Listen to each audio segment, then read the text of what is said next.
झोला छाप डॉक्टरों और गैर कानूनी क्लिनिकों पर जल्द गिर सकती है गाज। शहर में बिना रजिस्ट्रेशन चल रहे क्लिनिकों एवं झोला छाप डॉक्टरों पर जल्द ही प्रशासन द्वारा एक्शन लिया जा सकता है।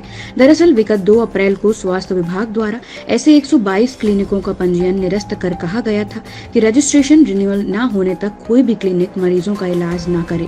परंतु इसके बाद भी कई क्लिनिक्स ऐसे हैं जिन्होंने आज दिनांक तक अपना रजिस्ट्रेशन रिन्यू नहीं कराया है और धड़ल्ले से मरीजों का इलाज कर रहे हैं। वहीं लोकमंगल न्यूज द्वारा ऐसे कई संस्थाओं एवं डॉक्टरों के बारे में लोगों को अवगत करवाया गया था जो कि बिना डॉक्टरी डिग्री या रजिस्ट्रेशन के मरीजों की जान के साथ खिलवाड़ कर रहे हैं। इनमें VLCC, doctor Avdhesh Bhatt, doctor Arun Verma, doctor Nisha Nagvanshi, doctor Meet, SS beauty, doctor Shubhi Jain, doctor Samreen Khanam Raza आदि कई और नाम शामिल हैं।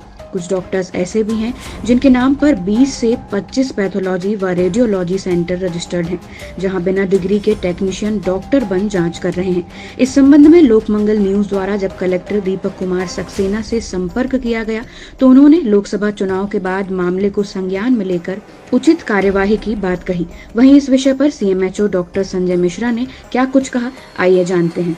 देखिए, डर्मेटोलॉजी जो है वो एक पूरी तरह से अलग विधा है।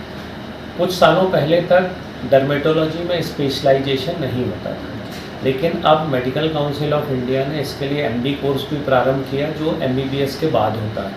और जिन लोगों ने डर्मेटोलॉजी में पोस्ट ग्रेजुएशन किया है, केवल वही अथराइज्ड हैं नेशनल मेडिकल बोर्ड के द्वारा कि वो डर्मेटोलॉजी की प्रैक्टिस कर सकते हैं। डर्मेटोलॉजी में इलाज दवाइयों के अलावा बहुत सारे आजकल उपकरणों का उपयोग भी होने लगा है। बहुत सारे तरह तरह के जैसे डायोड लेज़र हैं और भी उपकरण हैं जिनका उपयोग इसमें हो रहा है। उसका केवल एमडीएस जो मैक्सिलोफेशियल सर्जरी जिन्होंने किया है एमडीएस, उन लोग जरूर थोड़ा सा टच करते हैं कॉस्मेटोलॉजी को, क्योंकि जैसे एक्सीडेंट हो गया, किसी का जबड़ा टूट गया, तो अब जबड़ा फेस का एक हिस्सा है, तो उसका इलाज करना, उसका ऑपरेशन करना, उसमें उपकरणों का उपयोग करना, उनको ये permission dental council of India देती है। देखिए, हम लोगों ने, जैसा आपने नाम लिया मीत क्लिनिक का, तो उन्होंने अपना रजिस्ट्रेशन के लिए नवीनीकरण के लिए जब अपना आवेदन पोर्टल पर दिया था, तो हम लोग ये बिल्कुल स्पष्ट तौर पर ये देखते हैं, चेक करते हैं पोर्टल पे